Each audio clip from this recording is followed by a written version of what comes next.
Hi, welcome to the channel. My name's Andy. In this lesson I want to show you Pretty Woman by Orbison. It's a great song. It's pretty beginner friendly. There is some tricky bits.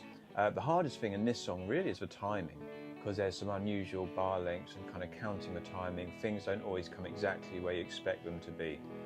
There's kind of the intro, the main riff, and then sort of three-ish chord sections. So the intro riff starts off just with half of the riff, which he does a couple of times. So all we're doing there is we're playing the open E string, two of those, 4th fret on the E string, 2nd fret on the A string, up to the open D string. Because we're playing lots of open strings, you might want to add a little bit of right hand palm muting just to tame them, because they can sound a bit flabby and a bit warbly if you're too heavy handed with them. And depending on your amp settings and the gain and stuff, it's nicer just to add a little bit of palm muting. Just gives them a bit of a tighter sound. So that's the intro first bit, and then when he goes into the main riff, think of it like a question answer. That's your question, and the answer is just going down the 4th fret, 2nd fret, open D string. So if you just break that riff into two halves, the first one is going up. After those first two open strings, one note per string, E string, A string, D string, then coming down everything on the D string. When we go into the main chord sequence, it's just repeating between an A major chord and an F sharp minor chord. A bar of each is the first part of the sequence. So if you're happy with bar chords, it's A major at the 5th fret, all 6 strings, to F sharp minor at the 2nd fret, all 6 strings. If you're finding bar chords a struggle, you haven't really tackled them yet, you can do A as an open chord down here, and just do a kind of shorter version of F sharp minor. You can just bar these top 3 strings, G string, B string, E string, all at the 2nd fret, and add your 3rd finger here at the D string on the 4th fret. And that sounds absolutely perfect, just not as big a sound. I like the whole 6 strings, and that kind of strumming, very kind of 60s sounding strums. On the record, in that section of the song, the piano is kind of a dominant rhythmic instrument. The guitar is very quiet, more of an acoustic, gentle strumming. But we could these kind of hit the bass part of the chord and then a slow kind of rake strum, and then do a little upstroke on the way back up just to hit that top note.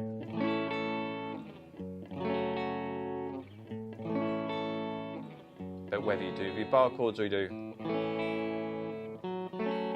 that sounds absolutely fine. And then it goes into the chords change to D to E. So the D chord, be careful, because it's like a weird timing. It's 2 bars, but it's actually 1.5 bars. It's like 4 beats followed by 2 beats into our E, where we stay for 4 bars, 4 complete bars, 4 beats in each bar. And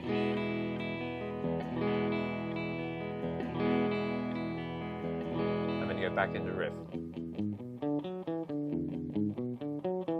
And that's the main bulk of the song. But then we have this very interesting key change. Once you go through it a couple of times, it changes key. So we started in the key of A, it goes into the key of C. So we start on a D minor chord to a G major chord, and that's the key we've gone into, key of C, then an A minor chord. And then it repeats, but then it stays on the C on the repeat. And we can do the same sort of strumming.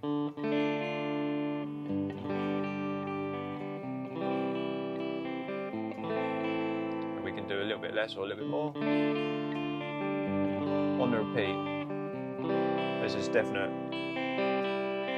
which is just picking the top 3 strings twice on the C chord, and it doesn't go to the A minor chord. Then that whole sequence repeats again. Instead of the A minor chord on the repeat, it goes back to our original key, A major. When the singing comes in, everything's displaced a little bit. He starts singing on the F sharp minor chord, and then we go through the same sequence, D to E, then we go back to A, and now we kind of feel like we're back where we should be. He starts singing on the A, F sharp minor, D to E, and then eventually we get back to it,